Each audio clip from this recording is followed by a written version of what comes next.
In a vast, empty field, a confused knight called Diaz wonders if he's getting pranked. Over a month ago, he had returned home from a successful victory in war. As a reward, the king of his nation granted him a large domain of his own to live in and manage. Now, Diaz realizes that he got scammed since the king basically kicked him out of the capital to live in a giant patch of empty land. With no further instructions from the king, Diaz thinks he's free, so he wanders around the field searching for food and other resources. After a short while, he comes across a clear stream and enjoys the refreshing water from it. Then, he continues to search the land until it's night. Having found no food or resources, he lies down to rest, thinking that he'll leave the domain if the entire region is empty. The next morning, an Oni girl called Alna interrupts his sleep, kicking him and demanding to know what he's doing in her land. Diaz gets confused. Since there was nobody around him the other day, she doesn't care about his confusion and keeps interrogating him to learn his origins. Diaz tells her that he's literally homeless, so the girl gets skeptical of him. She asks him what he was doing in her land anyway, so he truthfully explains that he was sent by someone to live there. He then tells her that his only current goal is to survive until the next day. As Alna refuses to believe him, Diaz tells her about his dreams. He explains that his late parents asked him to help others and protect the weak as their final wish, which he took as his dream goal. Although Alna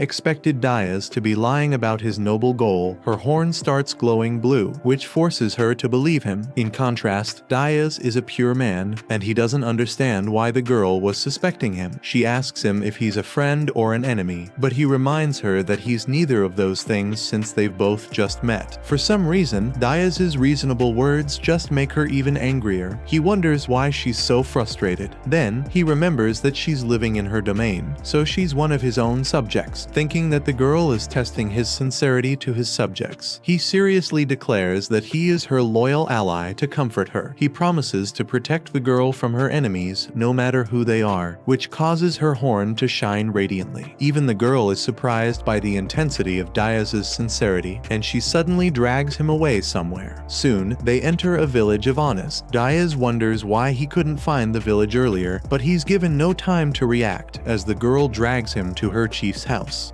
Inside, the chieftain is surprised that Alna brought an outsider, since she's usually very careful around strangers. Alna tells her that her horn never turned red, and instead glowed a brilliant blue, as he declared himself an ally. Hearing this, the chieftain asks Diaz if he will become her ally as well. He accepts, saying that he's the ally of everyone living in the village. However, when Diaz starts to explain that the king sent him, Alna gets up in a rage and points an arrow at him. The chieftain stops her since they haven't heard Diaz's full story, but she also glares at him and demands a full explanation. He stays calm under the threat and explains that his parents always told him to help others and protect the weak. Since they passed away early, Diaz was left an orphan. He gathered the other orphans in town to live together, and they survived by performing small chores and hunting weak monsters. As Diaz grew older, a war broke out with the neighboring nation, so he took his fighting skills to the battlefield. There, he displayed an incredible natural talent for fighting, so he quickly rose through the ranks. After 20 years of a bitter war, Diaz returned victorious, and the king granted him this empty domain as a reward. The chieftain nods, believing that he's sincere about ruling his domain. She then asks him if he'd still be her ally if she and her people were not subjects of his kingdom. Diaz smiles, saying that he'll still protect her as a neighbor. At his words, the chieftain's horn also glows blue, so Alna lowers her bow. Diaz wonders why she asked him such a strange question, and then he realizes something. The chieftain agrees, admitting that she and her people are not his subjects. In fact, her tribe is actually the enemy of his kingdom. Despite their circumstances, the chieftain thinks Diaz can be her ally since his aura is so blue. Before he decides to do anything, she asks him to hear her out. After introducing herself as Mal, she explains that her people were kicked out of the grassland over 50 years ago. Ever since then, they've been at war with his kingdom, trying to win their land back. Diaz wonders how they can live undetected within the kingdom's domain, so she explains that her species can use magic stored within their horns. To demonstrate, she goes invisible with a spell, leaving him stunned. Then, she also reveals that her people can easily conceal their entire village with the same magic. Diaz finally understands why he couldn't detect the village before, but he wonders why Mal is exposing such sensitive information given to him. The chieftain smiles, saying that she wouldn't have trusted him if her horn didn't glow blue. It turns out that the honest can detect the intentions of other species by relying on their horns. If a person has no bad intentions towards them, their horns remain colorless. However, if they have malicious intentions, their horns would turn red to warn them. Sometimes, a person might cause a blue glow, which means they are friendly towards the Oni people. Despite this, if the good-intentioned person begins to have evil intentions, the horn would immediately taint the blue color with red. Since Dayas never caused their horns to show the slightest shade of red, she thinks he's a completely trustworthy person. In fact, she thinks he's a simple-minded fool because he's still trying to honor his dead parents' wishes. Although Dayas is confused, Mal offers to help him rule his domain, promising to give him a house, some food, and some livestock to begin his life. In return, she hopes that he can keep her village secret from the king.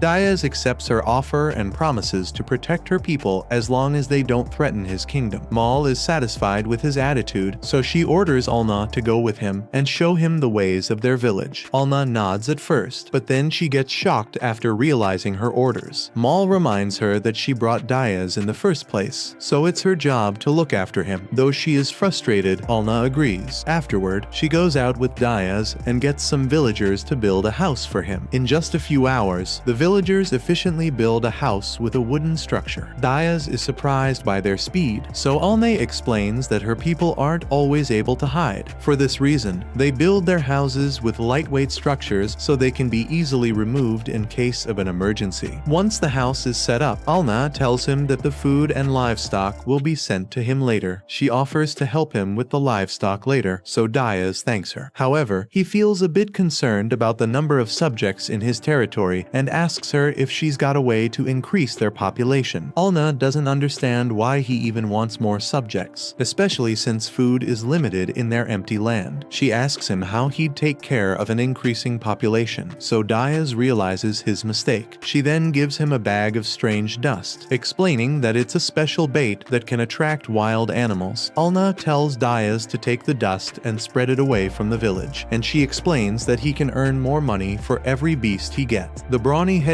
Dayas smiles, happy to get a job that requires muscles instead of brains. A few minutes later, after going out for a good distance, he decides it is finally time to start hunting. However, since Alna never told him how much dust to use, he just spreads the entire bag like an idiot. This attracts an entire herd of wild cattle, but Dayas is only excited by the challenge. He lifts his axe and welcomes the herd, tearing through the beasts as if they're nothing. After hunting half a herd, the rest of the beasts run away, so Dayas is left with the corpses of their beloved relatives. Unfortunately, he finally remembers that he also has to carry the heavy beasts back home. Without a wagon to transport them, he leaves the other beasts behind and carries just a single one. As Dayas walks home, he feels worried that Alna will be upset with him, since she easily gets annoyed by his antics. To his surprise, she is pleased to see the giant beast, since meat is a rare resource in her village. Seeing his disappointed look, Alna wonders what's wrong, so he explains that he had to leave over 3 dozen beasts behind. Hearing how strong he is, she is shocked and instantly rethinks her opinion of him. Mal comes out as well and praises Dayas for his manly display. Alna agrees, and she runs off to alert the villagers so they can carry the rest of the beasts back.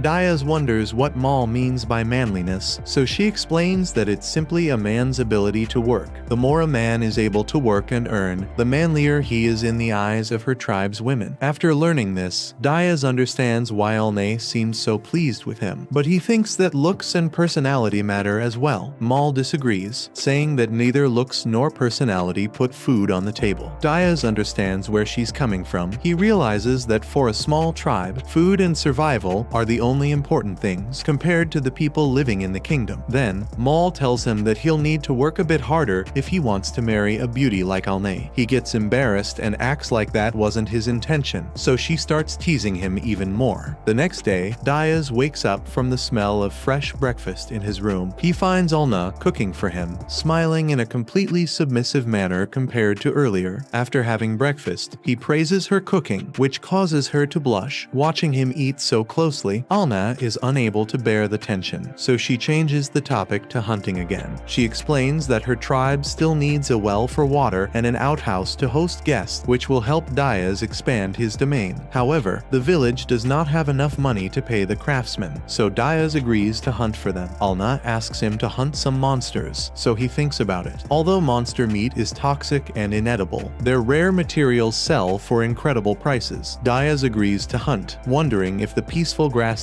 even has any monsters. Alna reveals that she can sense monsters with her magic horn, but Diaz refuses to put her in danger. However, she insists on going with him, so he agrees to take her. Later, as Diaz takes care of his cattle, some village men bring over food and blankets for him. Feeling the respect from them, he realizes that this village truly cares about the men who can protect them. Just then, Alna comes out of his hut after preparing for the journey. Diaz realizes that she's put on some makeup, while the other men get jealous of him. Meanwhile, Alna smiles, saying that the other men will take care of the cattle while they're out hunting. Both of them move out, and after reaching a rocky hill, Alna chants her magic to scout for monsters. A strange blue light surrounds her, which alerts her to the location of a nearby monster. Diaz nods and tells Alna to hide while he hunts the beast, but she refuses. Instead, she offers to help him while using her concealment, so he agrees to let her fight. After a short while, they find the monster, which looks like a giant turtle. Alna's eyes grow wide with shock, since she knows it's actually an earth dragon. However, Diaz doesn't share her fear. Despite her warnings, he jumps out to fight and tells her to remain behind. As the dragon notices him, he jumps on its back and whacks its hard shell. The impact fails to leave a single scratch, and instead breaks the tip of his axe. Diaz tries to attack the dragon's weak points, but it retreats into its shell for defense. Alna suggests running away while he still has the chance, since an earth dragon can wipe out an entire troop of men on its own. Diaz refuses to run since he's still got more tricks up his sleeve. He decides to whack the same spot until it cracks, and begins hammering away at the turtle's back. After a while of banging his axe uselessly, the blade starts cracking. Alna gets worried for him, but Diaz remains confident in his weapon. Since his axe is a special weapon used by a former shogun, it possesses the ability to repair light damage using a mending spell. However, Diaz can only force it to quickly repair itself with magic, so he mends it in front of Alna's shocked eyes. He then continues to pound the dragon's back relentlessly. Eventually, the toxic miasma radiating from the dragon condenses into the area, and Alna starts to feel sick. Realizing she's in danger, he agrees to leave after leaving a final strike. To his surprise, his final hit actually breaks through the dragon's shell. Enraged, the creature gets out of its shell and blows a fireball at him. Diaz dodges the fireball and slashes at the dragon's weak legs. As he prepares to attack, he realizes that the dragon has spotted Alna. Knowing that it's outmatched against Diaz, the clever monster targets her instead. Enraged by its audacity, Diaz jumps into the sky and plunges hard on the dragon, tearing through its spine and killing it. Alna immediately tears up at his display of bravery and rushes into his arms. Before Diaz can process her hug, she immediately declares that they're getting married.